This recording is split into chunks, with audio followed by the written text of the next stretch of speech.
Baik, Assalamualaikum warahmatullahi wabarakatuh. Eh, Perkenalkan, nama saya Ridho Gunawan Bali dari kelas STIP angkatan 20 NIM 22086. Di sini saya akan menjelaskan bagian-bagian drone dan fungsinya. Ini merupakan ujian akhir semester dari mata kuliah drone. Yang pertama itu bagian-bagian drone dan fungsinya. Yang pertama, bagiannya itu adalah frame. Frame ini merupakan kerangka utama dari sebuah drone. Umumnya, kerangka drone terdiri dari dua jenis, yaitu kerangka 4 motor dan kerangka 6 motor. Nah, pada gambar saya cuma meletakkan kerangka 4 motor, eh, eh, kerangka 4 motor sesuai dengan materi atau praktek langsung yang pada saat perkuliahan. Pada jenis kerangka 4 motor, setiap motor saling terpasang menyerupai tanda plus atau huruf X. Drone 4 motor biasanya memiliki panjang diagonal 450 atau 330. Namun ada pula yang ukuran yang lebih kecil. Kedua itu yaitu motor. Motor ini menjadi salah satu bagian-bagian drone yang sangat penting untuk mendorong rotasi baling-baling. Komponen inilah yang meningkatkan kekuatan agar drone bisa terbang. Jumlah motor pada drone pasti selalu sama dengan jumlah baling-baling. Penggunaan motor harus sangat diperhatikan, baik pada parameter, arus dan tegangan, kecepatan, kekuatan dorongan, dan efisiensinya. Lanjut, yaitu yang ketiga, baling-baling.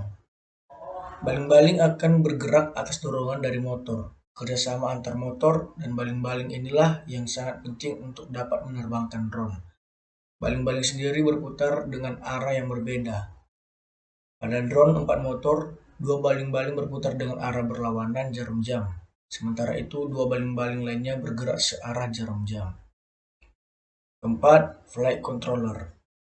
Ini bisa diibaratkan sebagai komputer mini yang berperan sebagai pengendali utama untuk menerbangkan drone.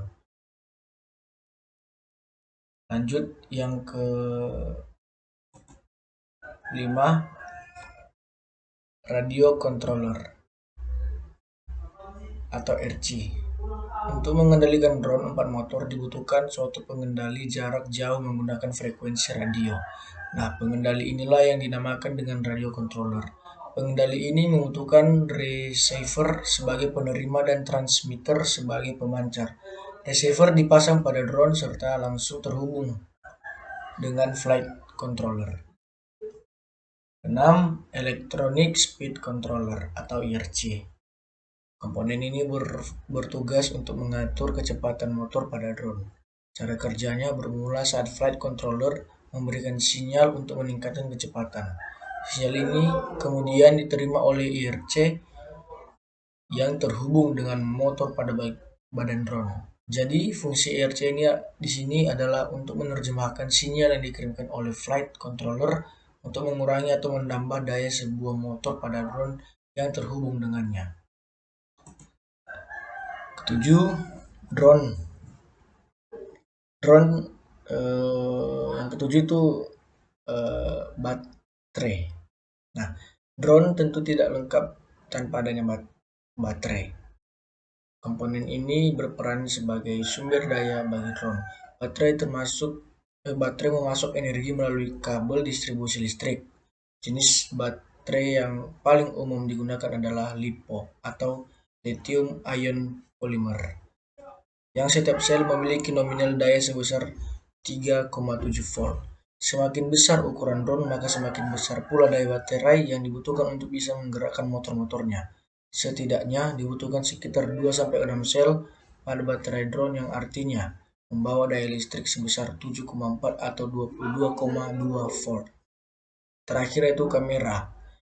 Jika penggunaan drone difungsikan untuk mengambil video, syuting, maka harus ada kamera yang melekat pada badan drone.